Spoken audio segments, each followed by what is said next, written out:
बिस्मिल्लाहिर्रहमानिर्रहीम अस्सलाम वालेकुम। मुझे उम्मीद है कि मेरी तमाम यूट्यूब फैमिली ठीक होगी और अल्लाह की हिफाजत में होगी। आज मैं आपके साथ शेयर कर रही हूँ जमे हुए गोश्त को पिघलाने का तरीका। तो कैसे इसको पिघलाएं। अगर हमने गोश्त को बर्फ़ बना के रखा है तो 2 किलो मैंने गोश्त लिया बड़ा, और इसको मैंने अच्छे से फ्रीज़ कर लिया है। और अब इसको देखते हैं कि अब हम इसको कैसे खोलेंगे। तो अगर आप मेरे चैनल पर नए हैं तो जल्दी से सब्सक्राइब कर लें और वीडियो को लाइक कर दें। तो इस तरह मैंने इसको बर्फ़ बना के रखा है और इसके अंदर ब्लड भी है। इसको मैंने धोया नहीं था, मैंने वैसे ही इसको फ्रीज़ कर लिया था। और मैंने 2 किलो के पैकेट बनाए हैं। 2 किलो का पैकेट होना चाहिए या ज़्यादा से ज़्यादा 1 किलो। 1 किलो का तो आसानी से खुल जाएगा, और 2 किलो का है तब भी आप उसको इस तरह करके रखें कि उसकी तय इतनी मोटी नहीं होनी चाहिए और राउंड शेप में बिल्कुल भी नहीं होना चाहिए कि जैसे बहुत बड़े बड़े बना के उसको राउंड शेप में रख लेते हैं ना, बॉल की तरह का।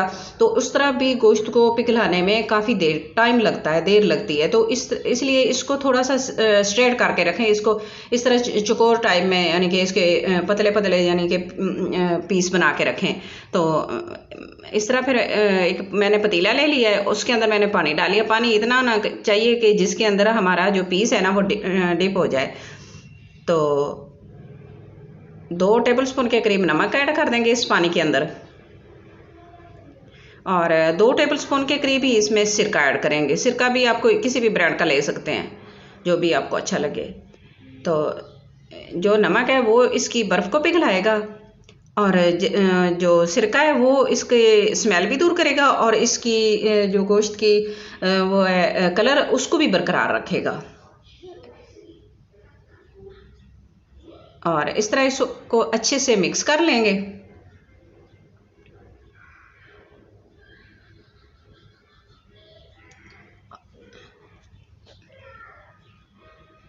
और जो हमने गोश्त निकाल के रखा है इस तरह, इसको हम इसके अंदर डाल देंगे।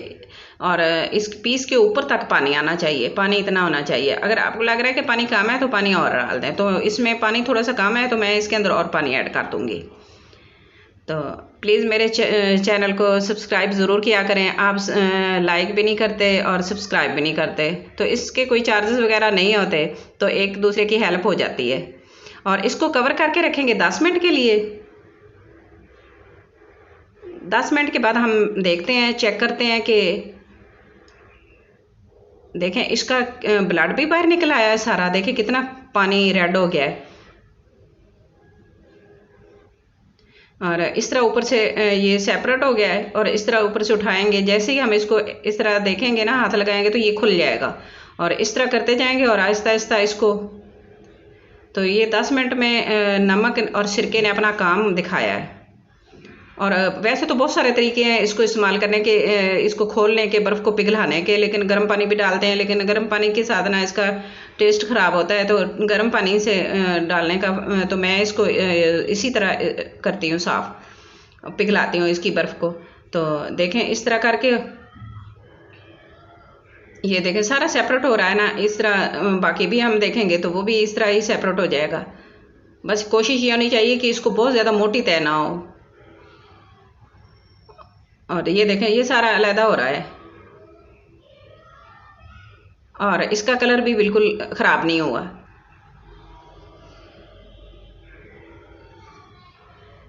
तो इस तरह हमने सारा निकाल लिया, और अंदर से नीचे पड़ा है जो, वो मैं ऊपर से पानी निकाल दूंगी और फिर वो नीचे से निकालूंगी उसको, पानी इसका गिरा के।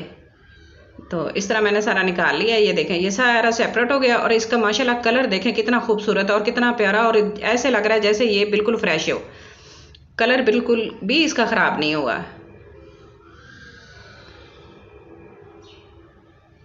तो इसको मैंने अच्छे से धो के साफ़ कर लिया है। तो आज की मेरी वीडियो आपको अच्छी लगे तो प्लीज़ लाइक करना, शेयर करना, सब्सक्राइब करना, अपनी दुआओं में याद रखना, और अपना बहुत सारा ख्याल रखना।